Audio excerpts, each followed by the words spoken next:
tenemos que empezar a unirnos para alcanzar el objetivo. Muchas gracias.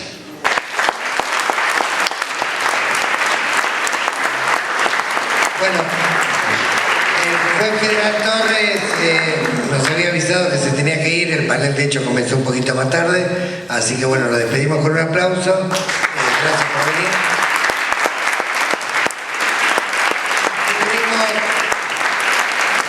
Y nos acercamos y no dejemos la silla vacía porque me vas a acordar de un programa que vi el domingo y seguimos con el debate.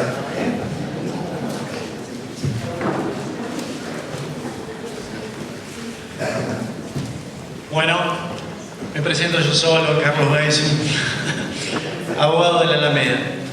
Bueno, primero una pequeña introducción. El trabajo de esclavo a todos los que formamos parte de la Alameda nos convoca a diario y es una problemática que hemos abordado a lo largo ya de varios años. Básicamente el trabajo que hacemos y que hemos hecho tiene que ver con varios aspectos, pero creo que el fundamental y sobre todo el que más ha logrado soluciones y éxitos es el relacionado con romper la idea de naturalización. ¿Qué quiero decir con esto?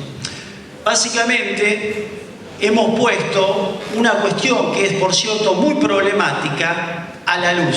Lo decía un poco el juez Torres en su alocución. Él decía, el tráfico en donde se hace, en los lugares oscuros, secretos. Bueno, el trabajo de la Alameda fue en el sentido contrario, o sea, romper ese esquema y ponerlo a la luz. Esa luz permitió de alguna manera que se puedan empezar a discutir incluso leyes. Pensemos que la ley de trata de personas es bastante reciente, recién del 2008. Entonces ahí empezamos a ver que esta naturalización, por ejemplo, ver a un chico trabajando en el campo, no es normal. O sea, ¿cuál es la normalidad? La discusión que fue a plantear la Alameda es esto es lo normal. Y todo el trabajo se cifró y se centró sobre esta cuestión. Después hay distintas herramientas que pasan por la comunicación, por lo judicial, por distintas cuestiones que se van haciendo frente al propio Estado. Y todo esto a resultas logró poner en discusión esta problemática que hoy estamos discutiendo aquí. Sin la intervención de la Alameda y tantas otras organizaciones, esta historia no estaría discutida hoy en este recinto. Y ahora, a partir de esto, lo quiero llevar a un caso en particular sobre esta cuestión. El abordaje del trabajo esclavo en el campo es una asignatura pendiente. Yo siempre digo, y esto lo hablaba alguna vez con alguna persona que se ocupaba del trabajo infantil y me decía, ¿por qué ustedes van y denuncian en los medios y no nos vienen a denunciar a nosotros? Es que nosotros en muchos casos no sabemos dónde ocurre esto.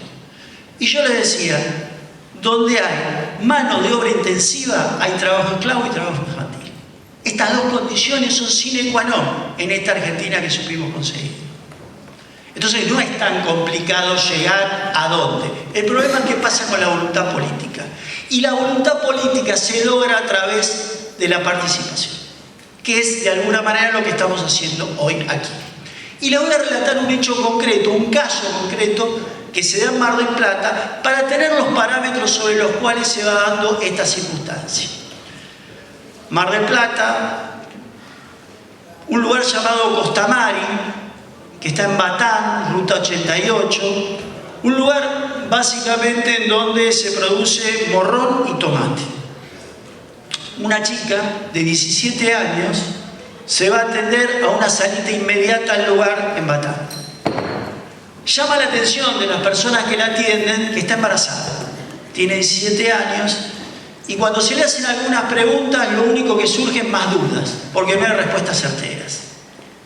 Frente a este panorama, un policía que se encontraba en el lugar empieza a rastrear la situación personal de esta chica y encuentra que había una búsqueda de paradero que era de Río Negro.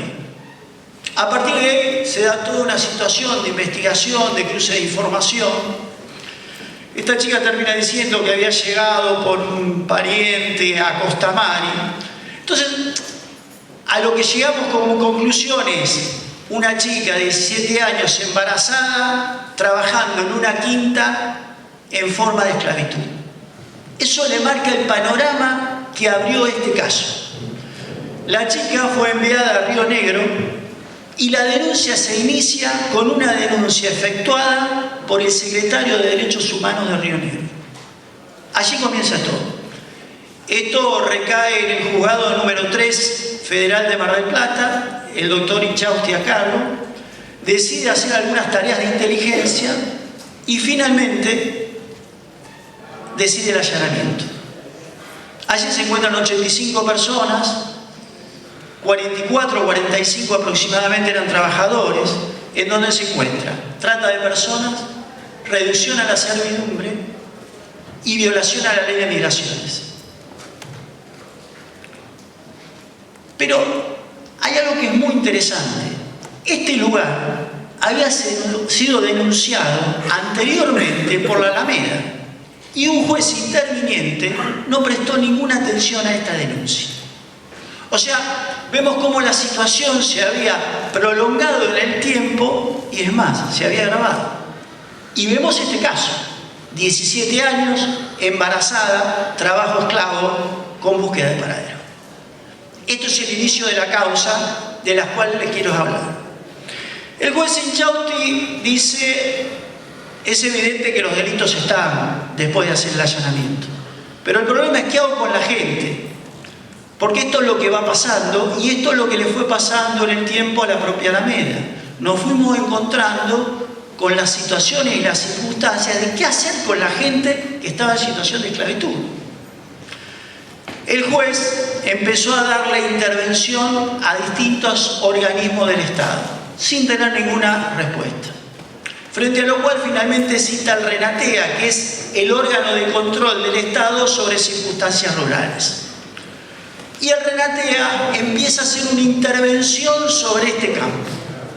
¿Pero qué es lo que ocurre? El RENATEA no está preparada para este tipo de intervenciones. Está para supervisar eventualmente alguna circunstancia en algún campo, pero no para hacer este tipo de intervenciones. El Estado no está preparado para hacer este tipo de intervenciones. Y ahí está la paradoja más grande. No solo no controla, no puede contener. ¿Y qué hace con las víctimas? ¿Qué es lo que nosotros vimos a través de la historia? Las víctimas vuelven a ser víctimas. Porque si el Estado no puede dar contención a la situación, ¿qué termina pasando con las víctimas? Vuelven a ser víctimas. Entran en otro campo, en otro taller clandestino. ¿Cuántas veces hemos visto esta situación? A partir de esto, nosotros nos enteramos de la circunstancia de esta causa y decidimos entrar como fundación, como querellantes. Fuimos aceptados como querellantes y empezamos a ver la problemática que se daba dentro de este campo. ¿Por qué? Porque en realidad la situación a partir del allanamiento cambió las 2 primeras semanas. A posteriori se volvió a reeditar la situación que había antes del allanamiento. Entonces nosotros dijimos, ¿para qué? ¿Qué pasó? El propio juez decía, ¿pero qué es lo que pasó si está el RENATEA? Pero el RENATEA interviene como un ente burocrático.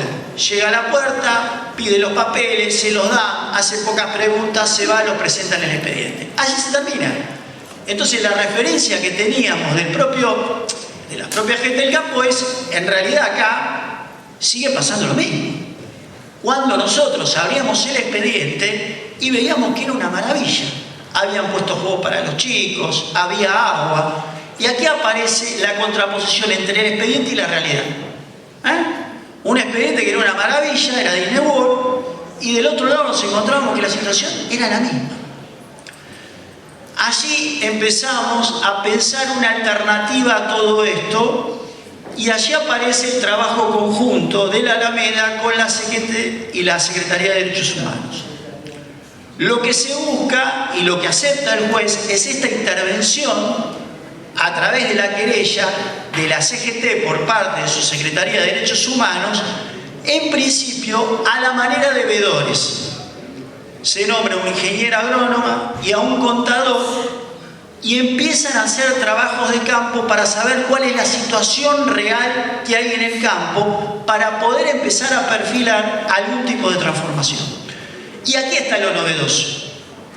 Cómo organizaciones que no son directamente del Estado pueden intervenir en una situación de esta para producir un cambio. El juez va llevando pasos que pueden llegar en algún momento a la incautación del propio campo en favor de los trabajadores. Lo citaba aquí el juez Torres con ese precedente de ese fallo sobre las máquinas que fueron decomisadas. Nosotros pensamos que los trabajadores que son víctimas tienen que ser resarcidos de esta situación de víctimas con precisamente, en este caso, el campo que dio origen al delito. Y esto es fundamental, es crucial en la discusión. Si no podemos intervenir de una manera tal que se produzca un cambio en las cuestiones económicas que dan origen al delito, no hay cambio posible. No hay cambio posible. ¿Por qué? Porque esto ordenaría inmediatamente lo que es Batán. Porque se va a reproducir en espejo la situación hacia el resto de los campos aledaños. El abogado de la defensa me decía en alguna oportunidad, bueno, pero si usted acá toca algún lugar, algún campo de Batán, le va a salir pus igual que en este caso. Digo, por supuesto. Pero la idea es poder producir un cambio. Y de eso se trata esta intervención. Por eso digo lo interesante de la intervención. La Alameda como fundación, la CGT a través de la Secretaría de Derechos Humanos y una posibilidad abierta para una posibilidad diferente, que es que los trabajadores en alguna medida realmente dejen de ser víctimas. Y solo eso se logra si la intervención es sobre la cuestión económica. Dos cambios, el cultural y el económico. De la mano, un cambio real para los trabajadores. Nada más.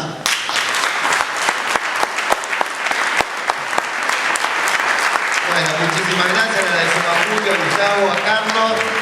Y espero en el próximo panel, que ya les digo, medio ambiente. ¿Ya están acá? Perfecto.